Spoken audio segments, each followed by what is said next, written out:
Rav Lemel, eh bien, imaginez la difficulté de parler après le Rav Buchinger, le Rav Eli Lemel, le Rav Zerbib et le Rav Avraham Lemel.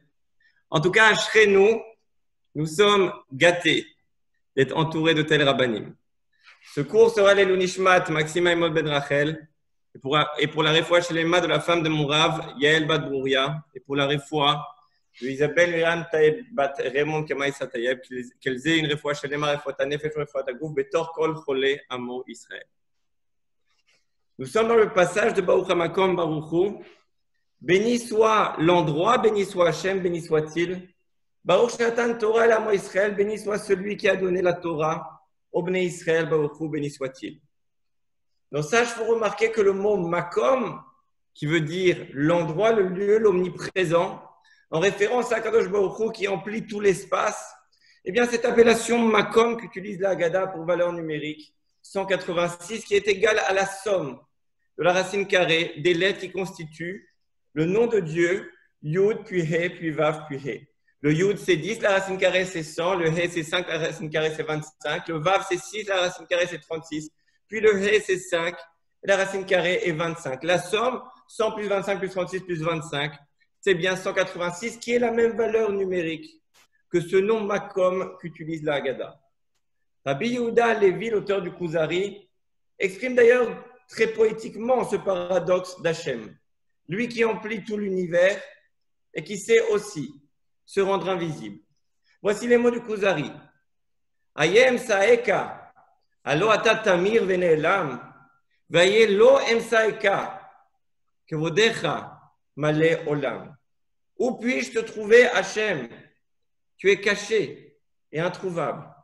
Et où ne puis-je pas te voir, Akadosh Baruch Hu? Ta gloire remplit le monde. On remercie Hachem dans la Haggadah, le Makom, de nous avoir donné la Torah grâce à laquelle nous pouvons percevoir de grands secrets de l'existence. Puis la Haggadah nous dit Keneged Arba Banim Libra Torah à propos de 4 enfants. La Torah nous a parlé Echad Chacham, un sage, Echad Rasha, un méchant, Echad Tam, un enfant simple, Echad Sheno Yodea Lishol, et un qui ne s'est pas posé de questions. Pourquoi la Haggadah a eu besoin de remercier le Makom Hachem juste avant de présenter les 4 fils? C'est pour nous dire que c'est Hachem qui choisit la nature des enfants. Et il ne sert à rien de regarder l'enfant du voisin en se demandant pourquoi il fait mieux ci ou mieux ça que le mien. Car Hachem donne son lot à chacun. Et s'il t'a donné tel ou tel enfant, c'est que tu es la meilleure personne pour élever cet enfant. C'est pour ça qu'il est écrit Echad devant chacun des enfants, Echad Chacham, Echad Rasha, Echad Tam, Echad She'eno Yodea Lishol. C'est le Echad, Hachem, qui te l'a donné. Echad ou Shmo Echad. Même le Rasha, c'est le Echad, c'est Hachem qui te l'a donné. Et quel que soit l'enfant, nous remercions Akadosh Baruch Hu, Shenatan Torah Le'amo Israël, car grâce à cette Torah, nous allons pouvoir trouver les réponses adaptées à chacun.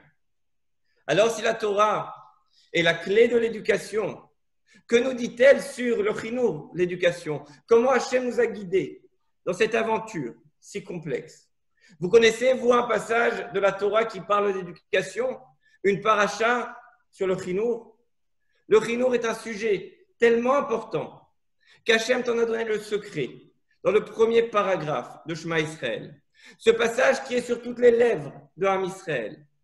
Veshinantam levanecha vedibarta bam, veshivtecha bevetecha ovlertecha vaderer. Tu enseigneras ces préceptes à ton fils. Vedibarta bam, et tu en parleras. De quoi tu parleras? De bam. Bam s'écrit bête et même. Le bête, c'est bien sûr la première lettre de la Torah de Bereshit. Et le même, c'est la première lettre de la Mishnah de Mehimatai. Comment tu vas éduquer ton fils? Bien sûr en lui enseignant la Torah écrite et la Torah orale. C'est essentiel, primordial, mais ça ne suffira pas. Car le monde entier, tu pourras l'impressionner avec tes paroles, tes discours, tes Dvar Torah, ta kippa, tes tzitzit. Mais tes enfants et ta femme, ce n'est pas ce qu'ils regardent. Ce n'est pas ça qui les impressionne. Ce qui les impressionne, c'est ce que tu fais quand tu es beshiftecha bevetecha. Quand tu es assis dans ta maison, est-ce que tu étudies? Est-ce que tu es ta femme? Est-ce que tu es tes enfants?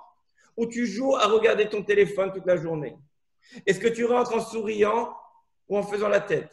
Est-ce que tu montres de la joie quand tu fais les mitzvot en privé à la maison ou tu ne montres de la joie qu'à la condition qu'il y ait tous tes copains autour de toi? C'est ça qui regarde ton fils, pas tes discours. Si un jour ton fils se réveille au milieu de la nuit et qu'il te voit en train d'étudier ou assis en train de faire Tikkun Chatzot, ça vaudra bien plus pour lui que 50 heures de parole et de Dvar Torah que tu aurais pu lui faire. Si tu montres l'exemple dans ta façon d'agir, il écoutera tes enseignements, mais sinon, il se rebellera, comme on va l'expliquer bientôt. Et la période que nous vivons est absolument unique en ce sens, car le temps que nous passons à la maison avec notre femme et nos enfants n'a jamais été aussi intense, aussi important. Beshivtecha bevetecha, ton fils te regardera quand tu seras assis dans ta maison. Uvlertecha vaderer, quand tu pars en chemin, quand tu pars en vacances. Ton fils verra qu'est-ce que tu mets en premier dans ta valise. Tes tefilines et un livre de Torah ou des bêtises. Comment tu te comportes quand tu es en vacances loin du regard des gens de ta communauté? Est-ce que tu continues à être un ben Torah ou tu te lâches complètement et ton fils comprend en fait que toute l'année, tu joues une grande comédie. En fait, tu es un acteur professionnel.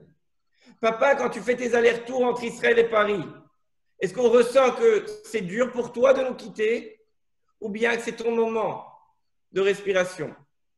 Si tu arrives à montrer l'exemple, comme te le demande le Shema Israël, quand tu seras assis dans ta maison et quand tu pars en voyage, alors tu tiens la clé du Chinour pour éduquer les 4 fils. Et on en a la preuve par un enseignement sublime du Rav Mansour.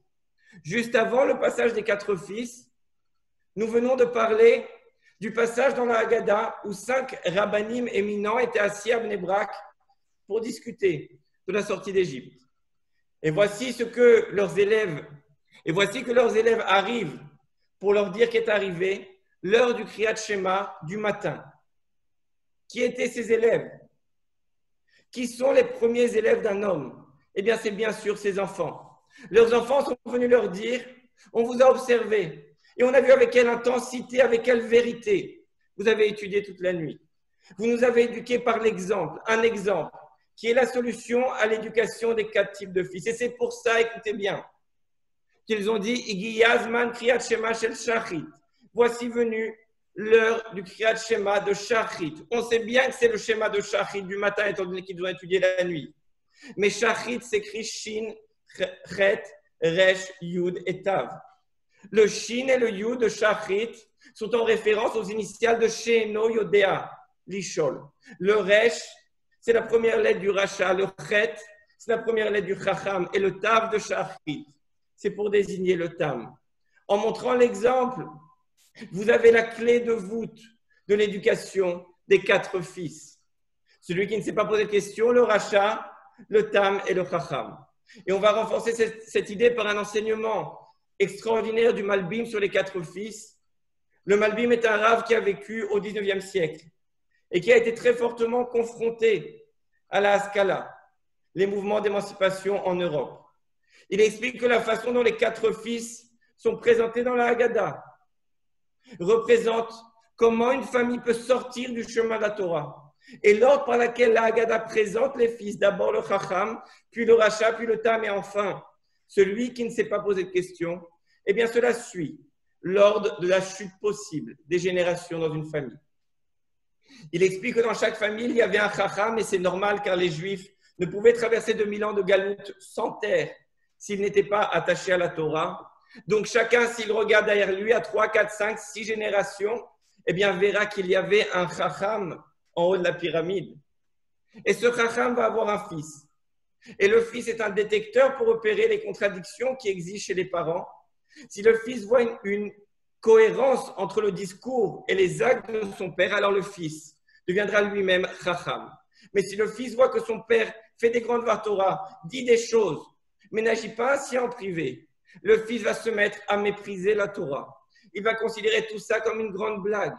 Il pourra peut-être même haïr la Torah. Et il deviendra malheureusement le Racha.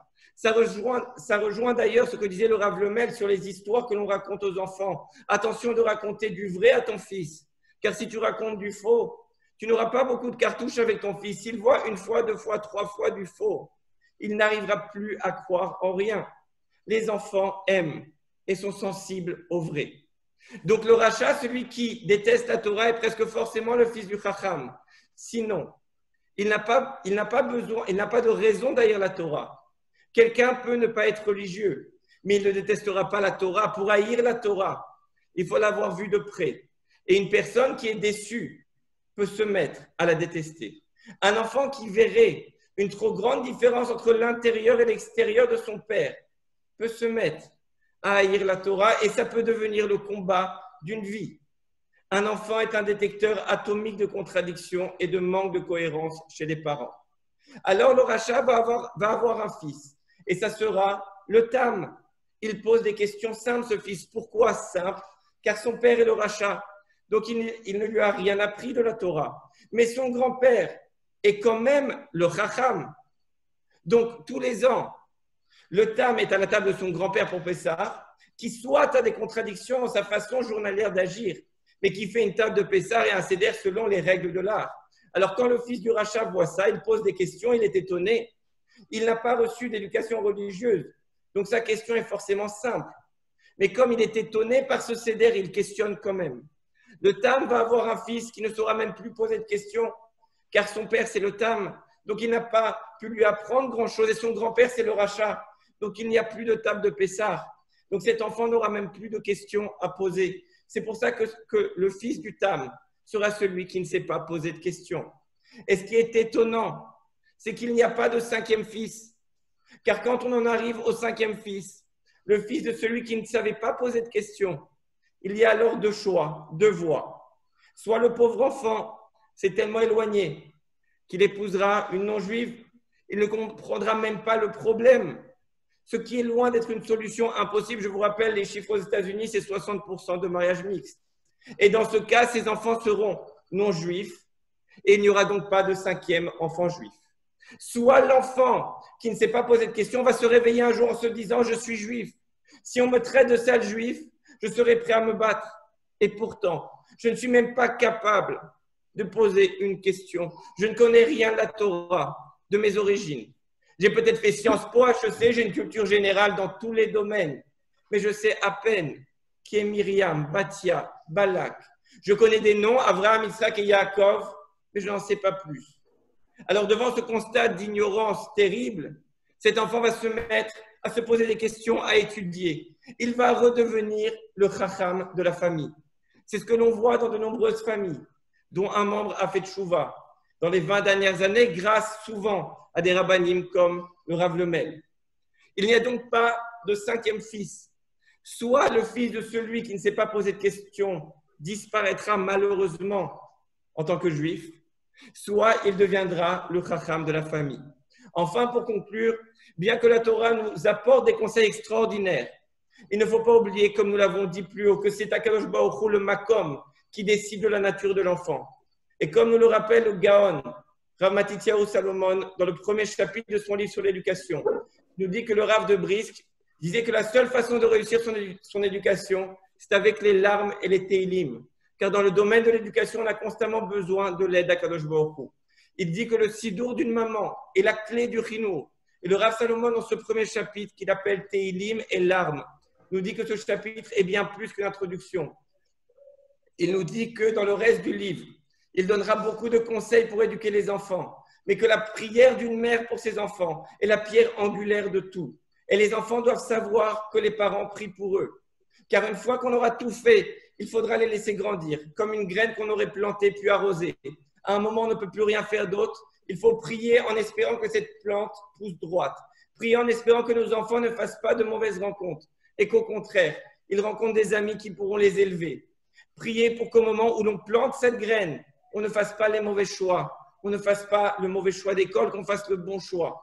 Il est rapporté pour finir que le Stapler, le père de Rav Kanevsky, alors que le Rav Kanevsky avait déjà 50 ans et était déjà un géant en Torah, continuait à prier, à supplier Hachem jusqu'à en pleurer pour qu'il guide bien son fils et qu'il l'aide à faire les bons choix. Comme on l'a dit dans la Haggadah, Baruch HaMakom Baruch Hu, béni soit Hachem qui nous a donné nos enfants et c'est vers lui et sa Torah qu'il faut se tourner pour leur réussite.